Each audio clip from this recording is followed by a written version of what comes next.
The series opens with a view of a house in Los Angeles as a radio announcer mentions that it's going to be yet another, beautiful, boring day, in the city. Inside the house, the scene seems ordinary. A typical morning as Will, a former FBI agent and ex-Special Forces soldier, prepares breakfast for his children, Bram and Gracie. Katie, his wife, enters the kitchen, takes a moment to glance at a picture on the fridge, then kisses the kids. Bram steps outside to pick some oranges from the garden. As he does, the razor wire atop the fence hints that life isn't as normal as it appears. It soon becomes clear that Earth has been invaded and is now under the control of a mysterious alien force known as the Visitors, following an event referred to as the Arrival. Los Angeles has been transformed into a police state, surrounded by a massive wall.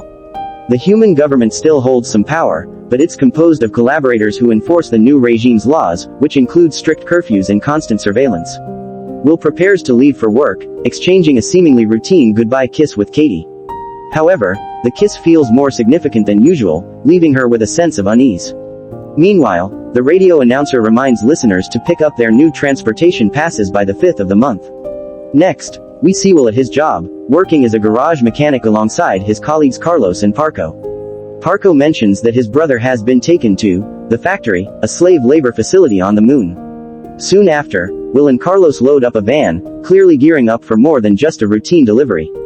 Will offers Carlos a chance to come along, but Carlos declines, instead handing Will a slip of paper with a message to deliver to his family. On the road, there are few motor vehicles. Bicycles dominate the streets. Will encounters a Homeland Security roadblock, known as the Red Hats, but passes through without issue. At a parking lot, Will pays a man to exchange his LA ID for a Santa Monica ID. He then hides in a freezer at the back of a truck with the man, where they're covered with an insulating blanket and a layer of ice. Inside the freezer, they can see what's happening outside on a small screen. Will explains that he's searching for his son, who recently turned 12 and is in Santa Monica. The truck is scanned at the gateway and assigned a driver for the Santa Monica area while the LA drivers wait at the gate. As planned, the scan doesn't detect Will and the other man hidden in the back, and the truck continues on its way. However, just as the truck exits the compound, a large explosion throws Will and the other man, known as the Spider, out of the freezer. The Spider doesn't survive, and Will climbs out of the truck, only to be captured by Red Hats and airborne drones. Elsewhere, Katie rides her bicycle down the road with the family dog, Minnie, trotting beside her. She pauses to look at a wall plastered with photos of missing people but is quickly urged to move along by a Red Hat. A short time later, she witnesses a man being arrested by other Red Hats. They drag him out of a roadside cafe and forcefully shove him into a troop transport vehicle. Katie then enters a house, leaving Minnie outside. Inside, she meets a woman named Heloise and inquires if she makes insulin. Heloise confirms that she does, and Katie agrees to trade a bottle of Glenlivet whiskey for it. Katie knows that insulin needs to be kept cool and that high-quality insulin should be clear. However, the liquid Heloise gives her is warm and cloudy, indicating that it's likely spoiled. As a result, Katie is forced to pull out a pistol to reclaim her whiskey. She then uses the gun to threaten others so she can safely leave the house. With Minnie at her side, she cycles away. At school, Bram is also trading, swapping his lunch with a friend. An older student named Jackson approaches, demanding his share of whatever is being traded. Bram appears to agree but then strikes Jackson with his backpack. He and his friends shove Jackson to the ground, taunting him as they run off when the teaching staff arrive. Meanwhile, Will finds himself in a holding cell with several other men. He demands a phone call from the Red Hat guards but is ignored. Back at home, Katie and Bram are worried about Will. Katie's sister, Maddie, arrives, upset that Katie wasn't able to get the insulin. Maddie only has a week's supply left. Katie tries to comfort her and asks her to stay, as Will hasn't come home yet, and she wants to go out and search for him. Despite their concern about the impending curfew, Katie decides to go anyway. She visits Carlos to inquire about Will, but Carlos doesn't provide any information. On her way back, the curfew begins, and Katie hides under a military vehicle. The vehicle only moves when the Red Hats return with their prisoner and drive off. The prisoner, a man, notices her but doesn't reveal her presence. Eventually, Katie returns home and informs her family that she has no idea where Will is. The next day, Katie visits one of Will's old colleagues. She explains that both she and Will had to change their names after the arrival. The colleague advises her to check the hospitals and promises to make some calls. At the hospital, Katie overhears discussions about the explosion at the gateway and inquires about Will. She seizes an opportunity to steal some insulin from a fridge, but the nurse returns to inform her that Will isn't there. Katie calls Will's friend, speaking in a guarded manner, and he responds similarly, trying to reassure her. Meanwhile, Will is identified as Will Bowman and taken to Alan Snyder, the proxy governor. Snyder demands that Will deliver the leader of the resistance, known as Geronimo, in exchange for the safety of his family. Following this, Will is brought home in a Red Hat transport, startling Katie. Once she recovers from the shock of seeing him again, she yells at him for his decisions, and Will yells back. The next morning, they wake up to find Snyder cooking breakfast in their kitchen. He offers them luxuries, bacon, coffee, tutors for the children, and protection, in exchange for Will's cooperation. Will insists that he wants his son back, and Snyder responds with a cryptic remark, hinting that good things come only to loyal people. Later, Katie visits someone, who turns out to be part of the resistance. She informs them that Will has taken the job with Snyder, providing them with an inside contact, her. In the following scene, Carlos, the mechanic who works alongside Will at the Atco garage, is with his wife and son, collecting food rations. They return to the garage and climb inside Carlos' RV. Sensing his wife's anxiety, Carlos reassures her before heading to work. However, while inside, a drone and then Homeland Security arrive outside the garage. Within minutes, the Red Hats storm in, shots are fired, and Carlos is arrested. Fortunately, his wife and son are hidden in a storage compartment under the bed in the RV, where they witness Carlos being taken away. Meanwhile, Katie returns home on her bicycle with the dog and notices an official car in their driveway. Inside the house, Madeline is feeding Gracie and Hudson. She questions Katie about where she's been for so long, but Katie evades the question. She goes upstairs and wakes Will, who's been sleeping in. She then asks him about his first day working for Homeland Security and inquires about the car outside. Later that day, Will meets with Phyllis, his new boss. At Homeland Security, Jennifer McMahon, a staff member at Homeland Security who gathers intelligence on the resistance, gives Will his ID card. Phyllis introduces herself but doesn't reveal her last name. She assigns him his first case, to locate and detain Andrew Hines, who is wanted for bombing the gateway, and she introduces him to Bo, a detective at the agency. Meanwhile, Katie goes to the Yonk, a bar she owns that had to close after the arrival, and begins cleaning it up. A resistance member named Broussard visits and tells her that the resistance wants to know how close Homeland Security is to capturing the cell responsible for the gateway bombing. Elsewhere, Will and Bo go looking for Andrew Hines at his girlfriend's apartment. Hines is scared into running and Will catches him behind the apartment building. They take him in. Maddie is working as a waitress at a party where she meets someone, George, whom she used to know before the arrival. They leave the party together and go to his house, which is in the green zone. As Will is taking Hines to detention, he sees Carlos in the holding cell and they talk. Will promises to look after Carlos' family and to get Carlos himself out of there. He then goes to Phyllis and tries to get Carlos released as an informant. Later on, Will goes to the garage where blood is being washed off the walls and looks for Carlos' wife and son in the RV. However, they aren't there. Katie and Gracie are playing a board game at the kitchen table when Carlos' family turns up at the door asking for help. Katie goes to Broussard, who refuses to help, saying that the resistance doesn't have the resources to help people. At George's house, Maddie has just got out of the shower and dressed. She goes into the kitchen where George is packing a box of food for her and it becomes obvious that George won't be seeing her again. Despite not being pleased, she takes the food. On the other hand, Will arrives home and takes Carlos' family to get new IDs. On the way, they are stopped by a security patrol who apologize and let them carry on as soon as they see Will's ID card. The husband and wife take Lucia to get fake IDs at a place where they're obviously known and trusted. After arranging for new IDs, Will leads Lucia and Mateo down some stairs to what looks like an underground car park with tents, filled with people. Lucia is very nervous, but the leader of the camp tries to reassure her. Meanwhile, Katie meets Quayle in a park. He's reading a book while sitting at a table and Katie sits with him, quite openly. Broussard is standing a little way off, watching them. At one point Quayle turns and looks at him as if asking Broussard's permission for something, and the latter nods. Quayle then asks her what she knows about the gateway bombing investigation and she tells him about Andrew Hines' arrest.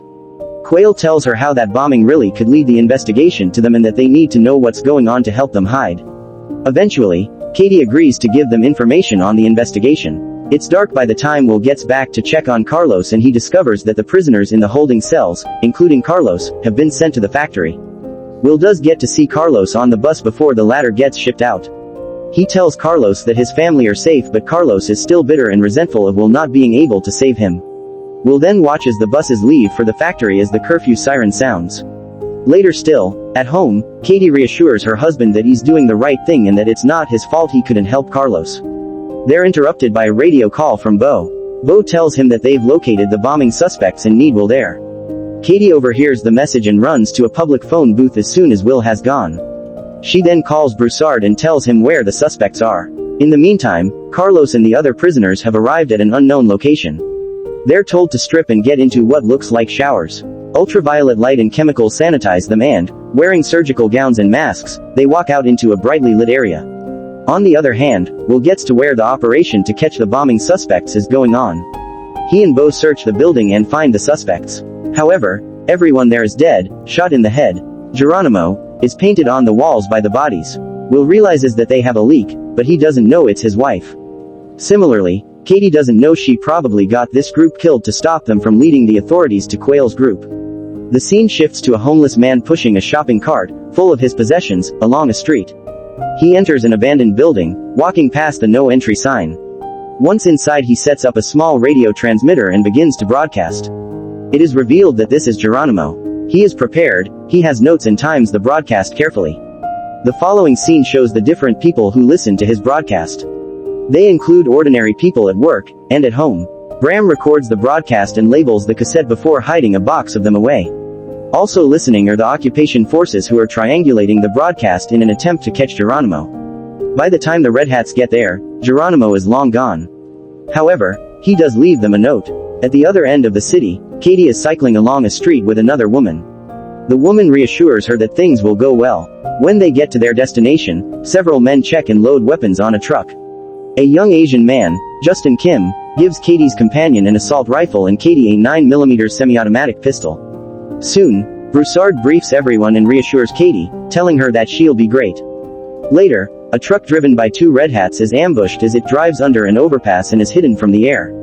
Suddenly, a random cab stops nearby and the driver and his mate get out of the vehicle. They pull the dead body from under the wheels of the truck only to find that it's a dummy. Without warning, they come under attack by Broussard's group. Katie times each stage with 2 stopwatches, stopping and starting them when her boss says to. Broussard then takes a radio from the driver, makes a rescue call, tells Katie to start the clock and fires into the air, to test how fast the occupation can respond. Unexpectedly, 2 Red Hats jump from the back of the truck and attack the resistance group. They and the 2 Red Hats from the cab are killed but not before they've shot and wounded Justin Kim of the resistance. As soon as the Red Hats are dead, people from the crowd start to empty the truck of food. Katie tries to help Kim but is called away by Broussard who kills him with another 2 shots. The resistance group makes their escape, leaving the crowd looting the truck to be killed by 2 drones. From their hiding place, Broussard tells Katie to stop a stopwatch as Homeland Security SUVs arrive. Later, Katie arrives home on her bike, bloodstained and obviously shaken. Lindsay, the children's tutor, asks if she's okay as Katie rushes upstairs to take a shower. As she's about to enter the bathroom, Katie hears Will call out from downstairs. She hurries in and cleans the blood off, takes the rest of her clothes off, and stops her husband from asking any questions by making love with him in the bathroom. After, she shuts herself alone in the bathroom to avoid his questions about what has happened. At school, Bram's class finishes and Pia turns him down for lunch. As he leaves the class, the teacher calls him back and Bram gives him a copy of the tape he made earlier. The teacher tells Bram about his telescope and how something very large in Earth's orbit blocked out the pole star the night before. At the scene of the ambush, Will and Bo are investigating. Will reconstructs the timeline of the incident pretty well and picks out Kim's body, because he can see that someone had tried to give him first aid. He realizes that Kim was helped and then executed. They ID him as part of the resistance cell. Soon after, Phyllis turns up and talks with Will and agrees to ID the body and leaves. Later, at Kim's house, Broussard sees Will talking to a woman as Kim's parents are put in the vehicle. Broussard leaves and goes straight to Quayle, who is practicing at a makeshift rifle range set up in the empty swimming pool of a disused community center. He tells Quayle about the ambush and about Kim's death. They discuss how the occupation could have beaten Broussard to Kim's parents' house and whether or not Kim himself could lead the authorities to the group. Meanwhile, Will goes home early to see how Katie is. But she makes up a story about why she was upset. He tells her about Kim's parents, he's upset and doesn't see the effect he's having on Katie, who's very shaken. He reassures her by saying that she can tell him anything, but she leaves the room. The next morning, Katie meets with the woman who was with her on the ambush. She tries to reassure Katie and tells her she will get used to it. Broussard is there as well, and she challenges him about Justin's killing. She tells him that she has information from Will that Kim's parents have been taken. Broussard wants to know if they've given information to the occupation, but Katie has no idea about it. Hence, Broussard tells her to find out, and Katie walks away without a word. At school, Pia finds Bram and takes him to an abandoned building near the wall that used to be operated by the Department of Water and Power. Pia has the keys because of her father's job. She takes Bram down a tunnel to where her cousin, Pedro, has hurt himself and can't get out of the tunnels without help. Pia then shows Bram a ladder that leads up out of the other side of the wall to the rest of the world. She also tells him that there are no people there now and that she and Pedro have been going to the other side for about 6 months for food.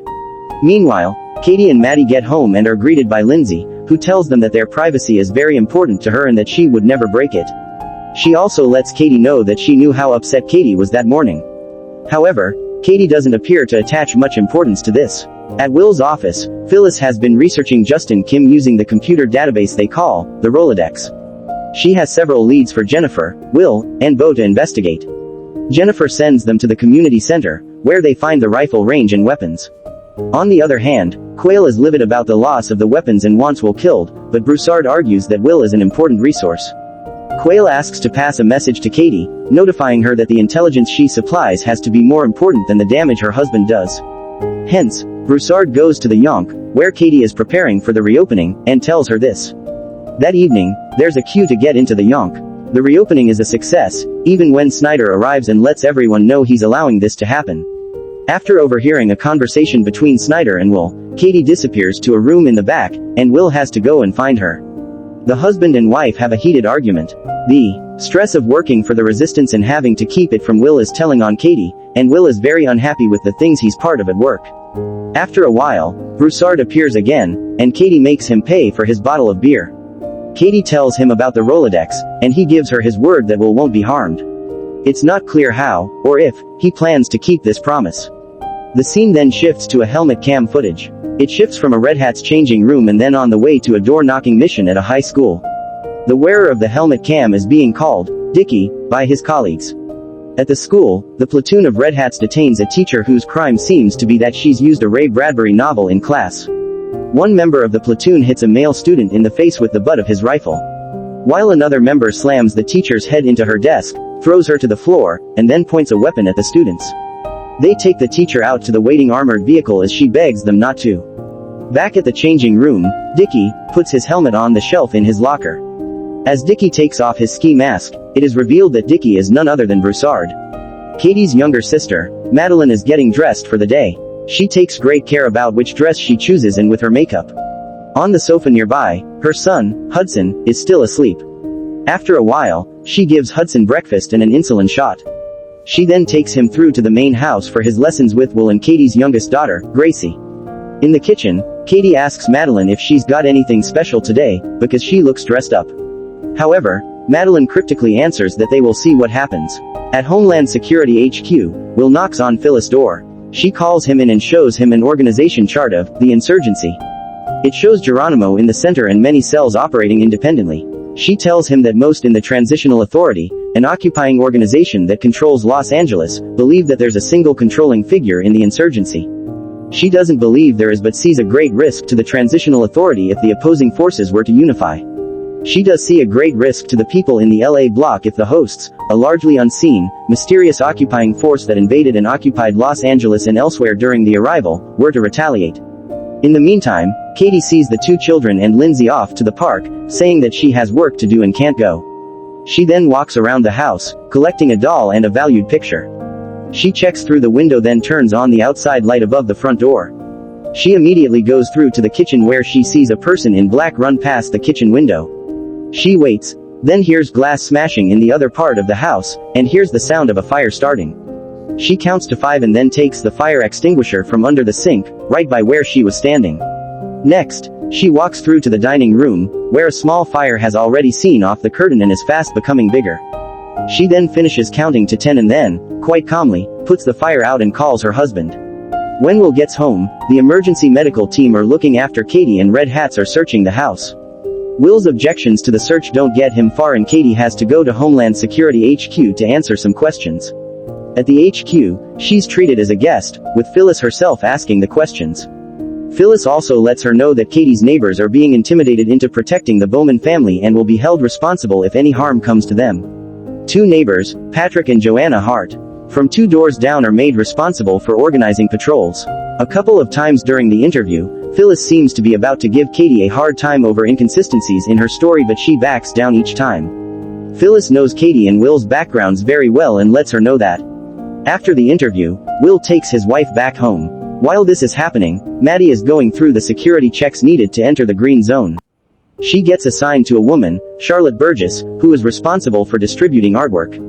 Initially, Burgess is unimpressed with Maddie and gives her some filing to do. On the other hand, Will goes into Phyllis' office and wants to know what has happened.